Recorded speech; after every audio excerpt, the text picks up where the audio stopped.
What if you could trade one painful experience in life for the song that came from it? Would you make that trade? Definitely not. You wouldn't make the trade. 90% of my songs are sad songs, so I'd have no songs left if I traded my bad. The best songs are the sad songs, right? That's very true.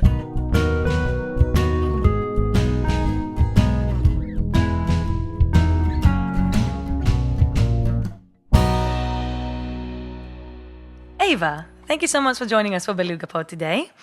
We're just going to talk a little bit about your music and about your life in music and all. So you can start. Just tell us how you got into music and your earliest memories. Was your family quite musical?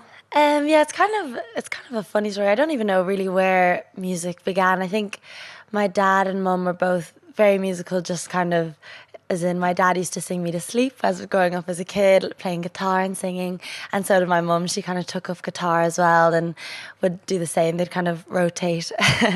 And then, so I guess I kind of grew up in quite a musical household. We always had music playing, very different genres of music, but we always had some form of music playing. And then, yeah, I kind of wrote songs from probably about 5 years old. I have literally, maybe not 5, but maybe like 6 or 7. I probably wasn't even writing too good at 5. But I have, literally songbooks since then. I think we used to do in class. We used to me and my friends used to think it was really fun in the yard to play, like who could write different songs. And I think that's maybe where it started for me. And since then, I did football a lot for a lot of years, and that was kind of my main passion. Okay. Yeah, but I think music was always the real true passion, but it was just kind of more behind the scenes. Like a lot of my friends, they thought it was quite random when I was like, I'm going to go study music. They weren't expecting it. Amazing. So yeah, I ended up having a knee injury there, and it kind of pushed me to look elsewhere, and I was kind of holed up at home. So I wrote just a ton of songs, and especially in COVID, I think all I was doing was writing music, and I realized that I had to try give everything to it. So that's what I wanted, and because I didn't really do it much at home, I just thought I needed to go somewhere else and start just from scratch and that's what brought you to Brighton. Yeah, that's what brought me to Brighton. Oh, so amazing. That's kind of how it all started. But great. Okay, so it wasn't like your parents were into music or musicians themselves or anything. You growing up around music. Yeah, well, actually, my dad did kind of try the musician thing for a while as well. He was always a solicitor, and then he went off and had a band and kind of did that. So I guess that was kind of at the time that I was deciding that I wanted to get into music. So I guess that kind of correlated together at the same time. But so who do you say your biggest influences are? It's really hard to pinpoint. I think my influences are always changing. I think growing up, I definitely loved Taylor Swift, and she was a huge inspiration, as I know she is for so many people. Just with her lyricism, I always loved. I think that's always been my favorite part. I was definitely always a songwriter before I was like a singer or anything, and definitely before I would learn to play guitar. That was all just to bring my songs to life, really. So I never did like singing lessons or anything. I just wanted to write all the time. And so I think I really got that from Taylor Swift. And then growing up now, I'd say Maggie Rogers is a huge influence for me. The Script has always been also a huge influence for me, and other Irish musicians like Damien Rice, and more recently like Amble. Yeah, so I could go on for days. I love so many different artists and different genres too, but they're kind of my main, I think, who I listen to on just a daily basis as well. Yeah, of course. And there's so much music in Brighton, especially. Like, you discover 100%. Something new every day. And obviously, you were born in Ireland. Do you feel like the Irish music has also influenced your music? If that's with instruments or with the artists that you like? Yeah, I definitely think as well. There's a lot of more Irish musicians kind of on the scene at the moment, and I've really connected with their music and seeing them bring a lot of the trad instruments into their more poppy sounds, that I've really enjoyed watching that, especially with like Amble and Kingfisher kind of tend to do that a lot. And I saw them actually in Brighton here. They came over and played Concord. So since then I've literally been onto my band being like, you need to buy these instruments. Like, oh, amazing. What instruments are you making them buy? Well, I've made one already, has bought a mandolin, so we've already started incorporating that. The list goes on for the different the different ones, but yeah, the mandolin was my main priority, so we've got that down now.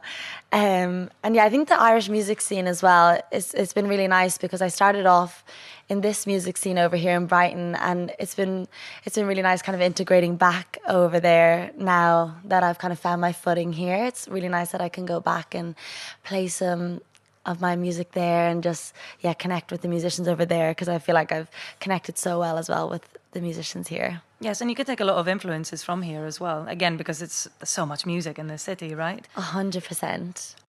Obviously, you've just finished music uni now as well. That's exciting, yes. and congratulations as well. Thank you so much. So where do you see yourself in, let's say, if we say 10 years now? I know it's such a difficult question, but if we just take it musically, so not about anything else, but musically, where would you like to be in about 10 years' time with your music?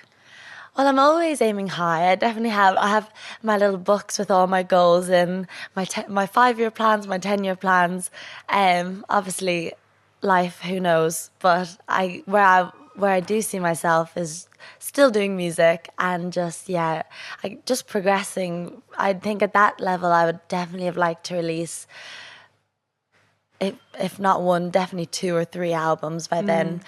And I would love to just be touring and just being able to financially support myself and through music, and just being able to, just that people enjoy listening and that I can just do that as a living. That's all I've ever wanted, and that's all I strive to do, is just play music really and be able to.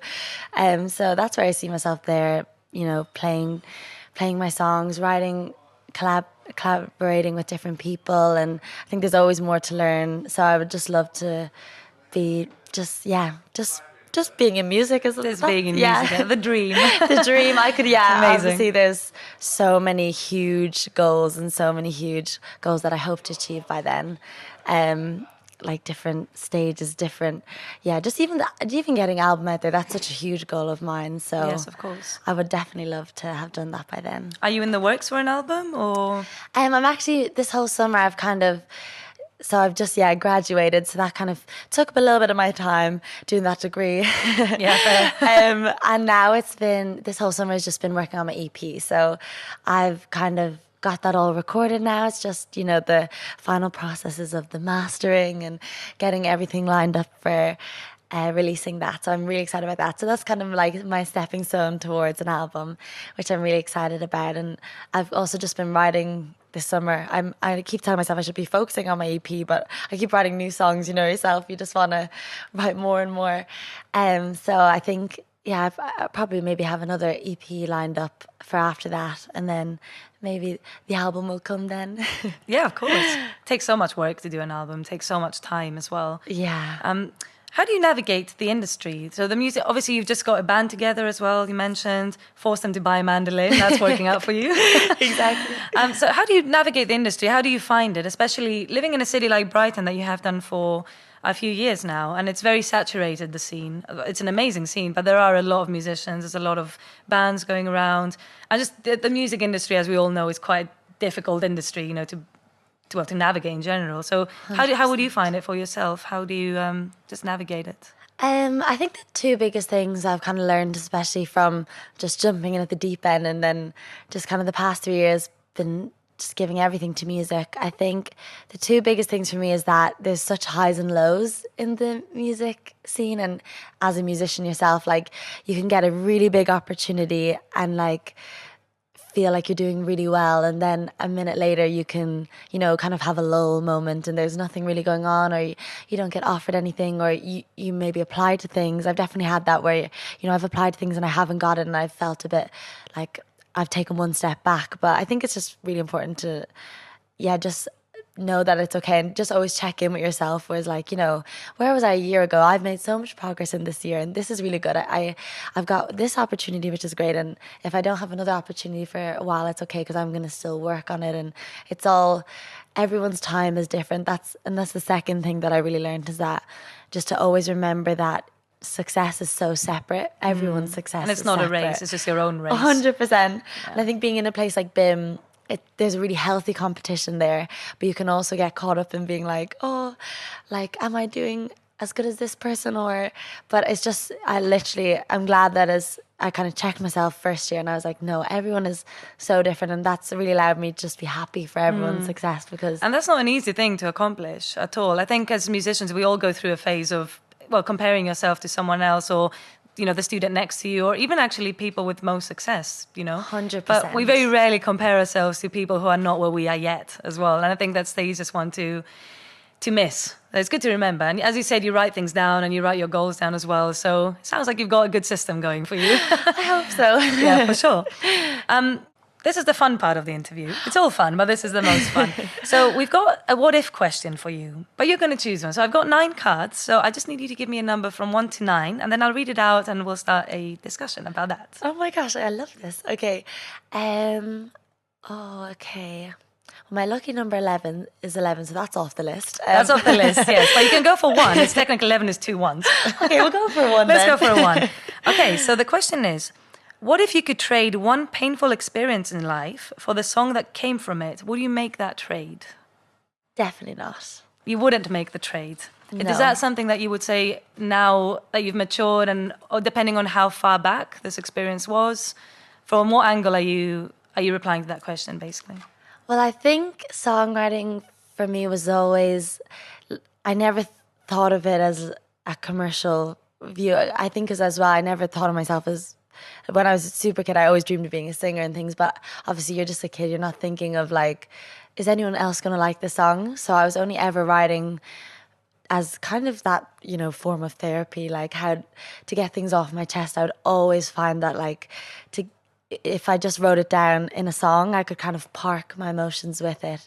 And I've always just thought that my favorite thing about songwriting is that it can make something really beautiful out of like a terrible experience. Yes, and definitely. I just think that's the whole joy of songwriting. So even though obviously there's hard experiences everyone goes through, and there's obviously some things that I would wish hadn't happened, but I feel like from probably every bad experience I've had, I've come out with a really beautiful song, or maybe even a song that wasn't beautiful, but it said, it's cathartic. It got everything I wanted to say. So I think, I don't think I would make that trade.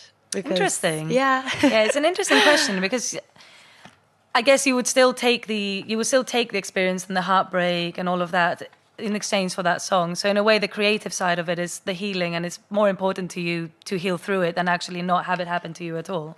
100%. And I'm also the type of, I think 90% of my songs are sad songs, so I'd have no songs left if I traded my bad. The best songs are the sad songs, right? That's very true. Find it so hard to write a happy song, so I don't think I'd have to swap trades if I never had a bad experience. Probably have to swap professions, I'd imagine, at some exactly. point. That's good. Yeah, it's an interesting answer. I'm always interested in these things. It could spark up a debate, Yeah, definitely. And the last question I have for you is, obviously you're going to perform a song for us just after the interview. And do you want to give an insight on what your song is about, or do you prefer to just leave it to just in the mystery and just let the listeners kind of make their own meaning of it? Well, this song is actually, so it's going to be out on my upcoming EP. So it's going to be the next single that I release before the EP. And this one is actually I say I write 50% of my, maybe 70% is on personal experience. But this is one of those rare ones that's not from personal experiences. So it's quite nice. I used to always think, you had to be going through something to write a song, but this was a really nice. I took inspiration from a book because I love reading so much. So it was really nice to just try, create a story based on that I could connect with but I didn't relate to. So that's what this song is. I always had this idea for it, and I was kind of reading a book and I got inspired and just stemmed into this song. And I actually wrote like 5 versions of this song before. I had the chorus for probably a year before I could find the right verse to fit. The songs that you can be stuck on. Yes, for ages. So I'm going to do a little bit of it's a kind of a bittersweet song, but on the EP I've definitely make it that everyone that listens to it thinks it's a happy song, because I do a very upbeat, but I'm going to do a more stripped back, kind of maybe a little bit more melancholy version of it today. Okay. But yeah, it's called Everything About You. And that's the kind of synopsis of it, bit of backstory. Awesome. So we're in the mystery about the character of the song then. Yeah, you can guess what book it's from. Thank you so much. So we'll get you to perform a song now then. Thank you so much for having me. No problem at all. Thank you. You loving me, or me loving anybody else? Got me searching every corner for a life I can't get back. And I've been waiting for the chance to let you hear all the things I should have said last year. But I don't want you to hate me too. And I don't want to admit that you got off easy, not here waiting. Oh, how easy it must be. I guess I'm not trying too hard to move on. Oh, I still know everything about you. And I've been letting go. Sometimes I kinda forget to.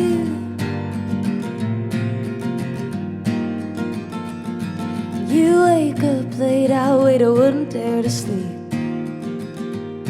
Have a coffee before bed, you tell me all about your day.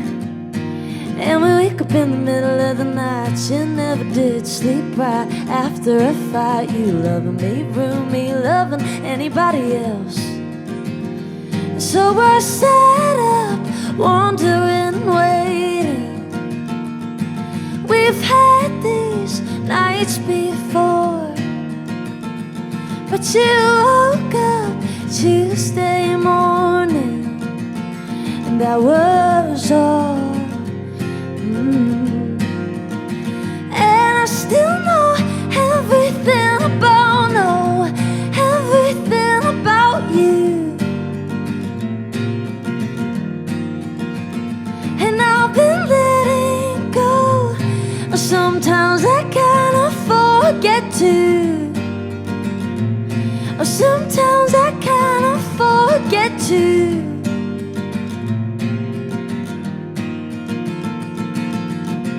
And I swore I'd let go, but I just forget to.